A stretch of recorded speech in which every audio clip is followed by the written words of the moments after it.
Hello, I'm George Cummings with the SCV NewsBreak for Thursday, November 14th. Every 15 minutes, someone dies in a drunk or distracted driving-related collision. To help illustrate the gravity of getting behind the wheel, local deputies, firefighters, and school officials staged a deadly collision at Canyon High Thursday. This program has been set up because the leading cause of death for teenagers, not just in this valley, but statewide, has been motor vehicle collisions. And what this addresses, and I don't think most people understand this, is any type of collision. So it doesn't have to necessarily deal with driving under the influence, but it has to deal with distracted driving, driving recklessly, and anything that a teen does just lacks experience behind the wheel. Students gathered to watch a simulated crash scene that involved their friends as victims. Emergency personnel responded just as if it had been a real crash. The drunk driver was arrested, one victim was taken to the hospital, and others were pronounced dead on the scene. The goal of the Every 15 Minutes program is to save lives. Students say it's an eye-opening experience that makes them think twice about their own choices. It's really life-changing. Multiple of my friends are in this program right now and that have died today.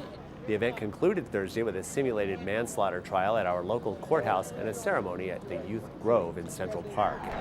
Speaking of safe driving, 2 teens arrested shortly after midnight Wednesday are being accused of street racing after an alleged rape incident occurred right in front of a Santa Clarita Valley sheriff's deputy. In a report filed Wednesday, 18-year-old Valencia teens Nicholas Alfarero and Trevor Firacusa were stopped at a left-hand turn lane on Magic Mountain Parkway when a deputy pulled up behind them.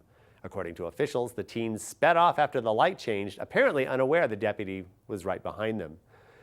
The pair were clocked at approximately 80 miles per hour in a 50-mile-per-hour zone. Their cars were impounded with 30-day holds placed on their vehicles, and both were cited for participating in a speed contest.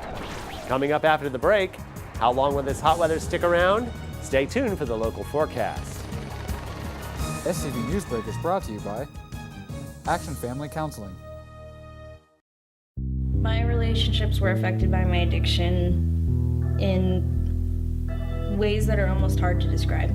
I lost that trust and that sense of intimacy that you have with your family. Everyone says that, oh, it's just a plant, like you can't get addicted to it, but like really, it is addictive. If you're doing it all day, like every day, it's just like that's all your life consists of is smoking weed, like then it's addictive. Think your son is, you'll never know, because it is hard to hide, but if you try hard enough, you can conceal it.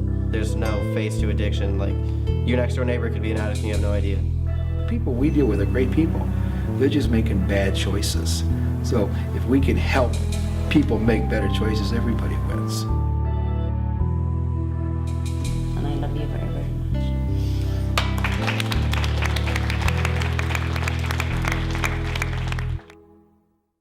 The sighting of a legless lizard is stopping the county from building an overpass bridge for Highway 126.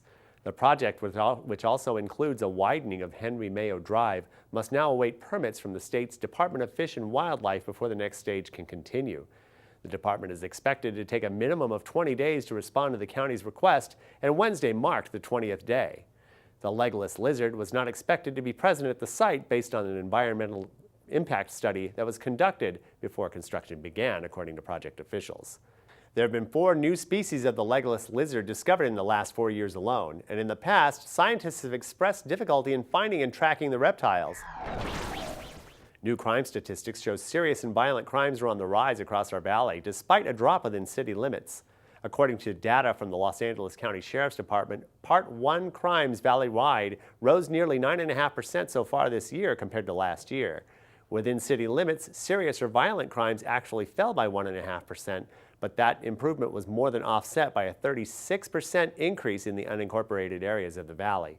Burglaries and thefts are up 22 and 10% respectively across the entire Santa Clarita Valley. Now for your weather. Another unusually hot day in Santa Clarita where highs reached into the 90s for the second day in a row. We do have some relief right around the corner when temperatures take about a 20-degree dive tomorrow.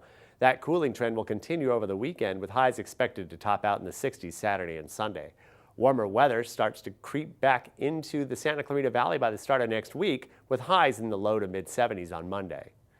Now here's Dave Caldwell with a look at sports. Thanks, George. Sophomore Elisa Pierre of Golden Valley has qualified for the State Girls Golf Championships. Pierre shot a 2 under 70 to tie for third at the CIF Women's Southern California Golf Association event played at the Golf Club at Rancho, California. She will play in the state championship next week at Quail Lodge in Carmel.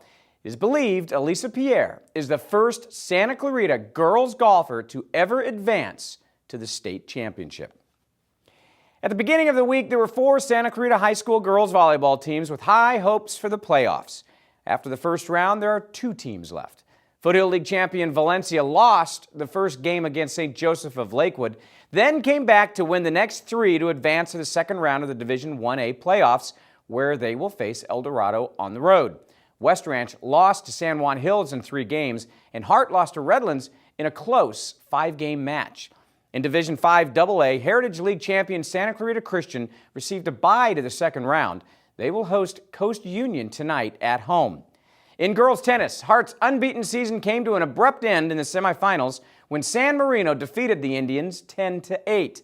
According to the Los Angeles Daily News, Hart has never been to a CIF championship match in girls or boys tennis.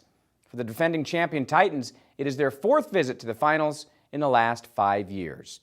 Cody Miller of Hart Boys Baseball has signed a national letter of intent to play Division I baseball for Wofford College in South Carolina. Miller hit .288 last season with a double and 10 RBIs. George, that's our look at sports. Thanks, Dave. Well, after serving College of the Canyons for 25 years, Chancellor Dianne Van Hook was honored with a key to the city. Van Hook is one of fewer than 30 locals who have received a key since the city of Santa Clarita was founded 26 years ago. Mayor Bob Keller says the City Council appreciates Van Hook's commitment and enthusiasm. Van Hook credits COC's success in part to the support of city officials and staff. She thanked them for helping to make projects like the Performing Arts Center, the University Center, and the Canyon Country Campus a success. That's all for tonight. For more Santa Clarita news, log on to hometownstation.com or scvnews.com. Thank you for watching. I'm George Cummings. SCV NewsBreak is brought to you by Action Family Counseling.